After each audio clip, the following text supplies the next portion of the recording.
अभी अभी खबरें आई हैं जिनको अब हम कंफर्म कर सकते हैं कि BLA और BLF यानी बलोच लिबरेशन आर्मी और बलोच लिबरेशन फ्रंट ने पाकिस्तानी आर्मी को धूल चटा दी है।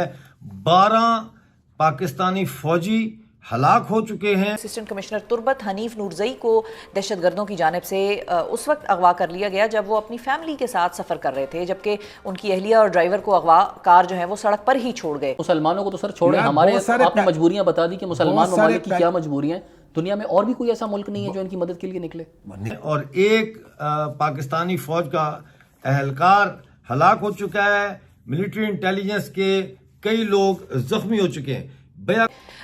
इससे कबल गुज़िश्ता हफ्ते additional deputy commissioner Hidayatullah Buledi Sorab के इलाके में ख़वातीन और बच्चों को एक मकामी मार्केट में दहशतगर्दों के हमले से बचाने की कोशिश में शहीद हो चुके हैं।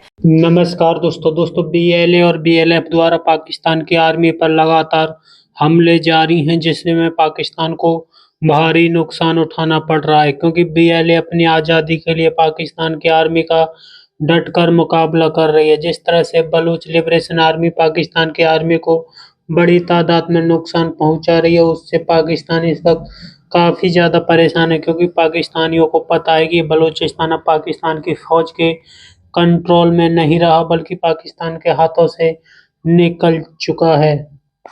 वक्त जो है वो 4 शहरों पे हमला हुआ है, जिनमें मस्तूंग, नोशकी, कोयटा और कल्लात ये शहर शामिल हैं। तफसीलात मैं आपके सामने पेश करता हूं कि 4 मुख्तलिफ हमलों में 12 पाकिस्तानी फौजी और एक आला कार जो है वो हलाक हुआ है। इन हमलों में IED का इस्तेमाल भी किया गया है और बराह रास्त झड़प भी हुई है। तो ये दोनों किस्म के हमले शामिल थे। BLA ने कल नाजरीन 2 सै में उस इलाका जो है 2 सै का, वहाँ पे मरकजी जो RCD हाईवे है उसके करीब एक गाड़ी को रिमोट कंट्रोल से निशाना बनाया। गाड़ी धमाके में मुकम्मल तौर पर तबाह हो गई और इस मौके पर 9 फौजी मौके पर हलाक हो गए। नाजरीन 9 फौजी मौके पर हलाक हो गए। इसी तरह आज BLA ने कल्लात के इलाके मंगचर में जो कॉलेज है उसके अंदर फौज ने जो कॉलेज के अंदर चौकी कायम की हुई थी, जो कैंप लगाया हुआ था, वो जब फौजी सारे उसके अहाते में, जिसे इंग्लिश में कंपाउंड कहते हैं, कंपाउंड में जब वो जमा हुए तो उस वक्त बलोच सरमचारों ने जो BLA से ताल्लुक रखते थे, गालबन फतह ब्रिगेड से उनका ताल्लुक था, उन्होंने ऑटोमेटिक वेपन्स यानी खुदकार हथियारों का इस्तेमाल किया। साथ ग्रेनेड लॉन्चर के कई गोले भी मारे, जिसके नतीजे में 3 फौजी जो है वो कल्लात के इलाके मंगचर में जो कॉलेज में इनका कैंप है उसमें हलाक हो गए पाकिस्तानी फौजी 3, और 4 जो है वो शदीद जख्मी हो गए। इसी तरह BLA ने कल मस्तूंग में CCM क्रॉस के मकाम पर पाकिस्तानी फौज ने नाका लगाया हुआ था, वहां जो अहलकार थे उन पर दस्ती बम फेंका, जिससे 3 फौजी शदीद जख्मी हो गए हैं, ये बताया जाता है। इसके अलावा BLA ने 3 जून को कोयटा सरियाब रोड पर तारिक हॉस्पिटल के करीब पाकिस्तानी फौज के आलाकार गुलजार वल्द नसीर को हमला करके हलाक किया है। ये खबरें आपको मैंने BLA की बताई हैं। अब मैं आपको BLF की बताता हूं कि BLA की जो कार्रवाइयाँ उसमें गवादर में मिलिट्री इंटेलिजेंस के एहलकारों पर BLF के कर्मचारियों ने ग्रेनेड हमला किया, जिसके नतीजे में 2 मिलिट्री इंटेलिजेंस के एहलकार जो है वो शदीद जख्मी हुए। इसी तरह 4 जून को झाओ में जो फौज की सप्लाई ले जाने वाली गाड़ी थी उसको रोक कर सारा राशन जब्त कर लिया। ड्राइवर को भी गिरफ्तार कर लिया था, लेकिन उसको वार्निंग देके फिर छोड़ दिया।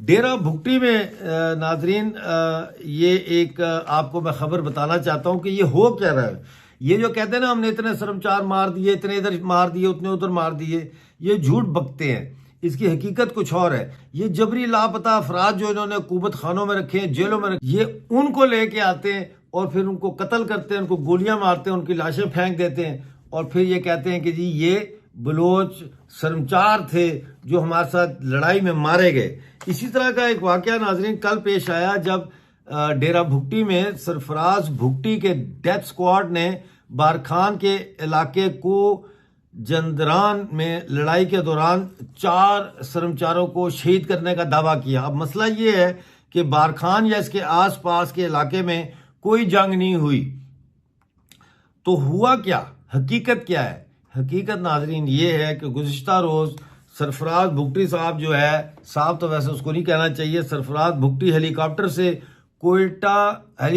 में कोयटा से बेकड़ पहुंचे, तो उस हेलीकॉप्टर में 4 लापता अफराद को वो साथ लेके आए थे। 4 लापता अफराद को कोयटा से वो साथ लेके आए थे और उन्होंने इनको अपने कज़न खान मोहम्मद के हवाले किया। समझ गए?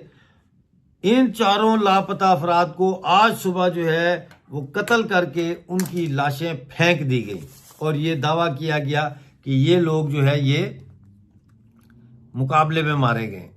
ये कर रही है पाकिस्तानी फौज। एक तरफ पाकिस्तान की ISBR के director general lieutenant general Ahmed Sharif ने यह बयान दिया है कि ये सब फितना अल हिंदुस्तान है, लिहाजा ये वाजिबुल कत्ल है, और पूरे पंजाब को उन्होंने लाइसेंस टू किल दे दिया है कि जहां बलोच मिलता है आप अगर मार देंगे तो आपके खिलाफ कोई मुकदमा नहीं होगा।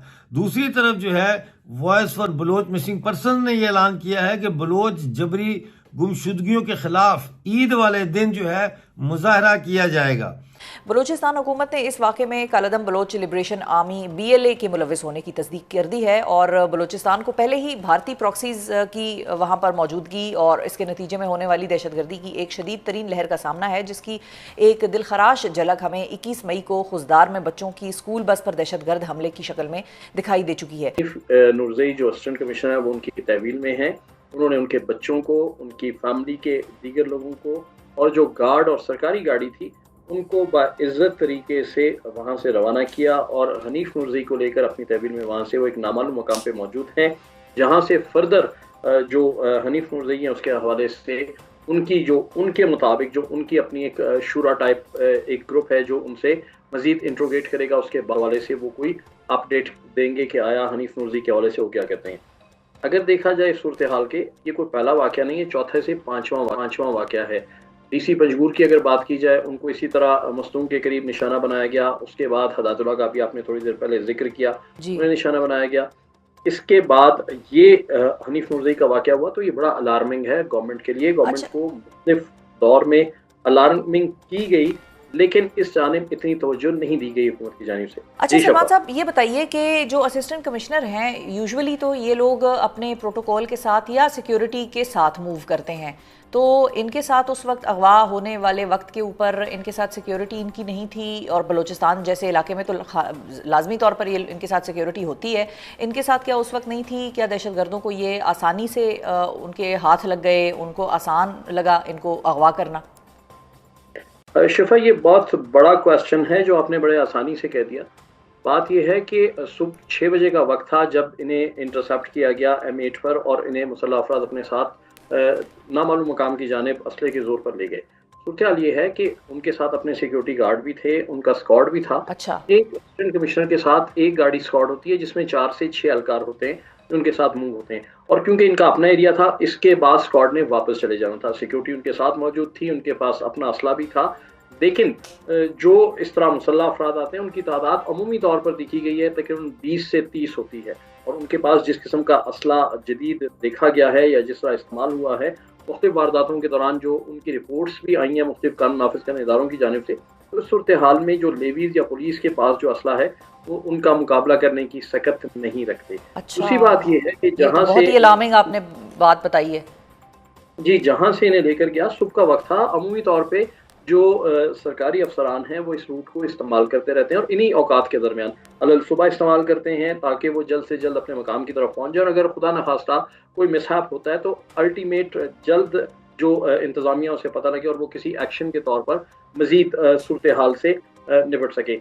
तो दोस्तों, जिस तरह से बलोच फ्रीडम फाइटर्स अपनी आज़ादी की जंग पाकिस्तान की आर्मी से सीधा लड़ रहे हैं, उससे साफ पता चलता है कि वो किसी भी कीमत पर पाकिस्तान के साथ नहीं रहना चाहते। वो हर हालत में पाकिस्तान को इग्नोर कर रहे हैं। जिस तरह से पाकिस्तान की आर्मी को पूरी तरीक़ा से ठोक रहे हैं, उससे साफ पता चलता है कि वो अपनी आज़ादी की जंग को और ज़्यादा तेज़ कर चुके हैं और वो आने वाले दिनों में अपनी आज़ादी लेकर ही रहेंगे। जिस तरह से बलोच लिबरेशन आर्मी की तरफ से पाकिस्तान पर एक के बाद एक बड़े हमले किए जा रहे हैं, उससे साफ पता चलता है कि वो कितने ज़्यादा पाकिस्तान से तंग आ चुके हैं। यही कारण है कि वो पाकिस्तान को पूरी तरीक़ा से मज़ा चखाना चाहते हैं, जिसके लिए वो पाकिस्तान की आर्मी को भारी से भारी नुकसान पहुँचा रहे हैं। और पाकिस्तान इस वक़्त बेचैन भी हो चुका है, क्योंकि पाकिस्तान चाह कर भी कुछ नहीं कर पा रहा। पाकिस्तान की आर्मी इस वक़्त घुटनों पर आ चुकी है, क्योंकि बीएलए की तरफ से पाकिस्तान को अब तक भारी नुकसान पहुँचाया गया है, जिसमें पाकिस्तान के अब तक बहुत सारे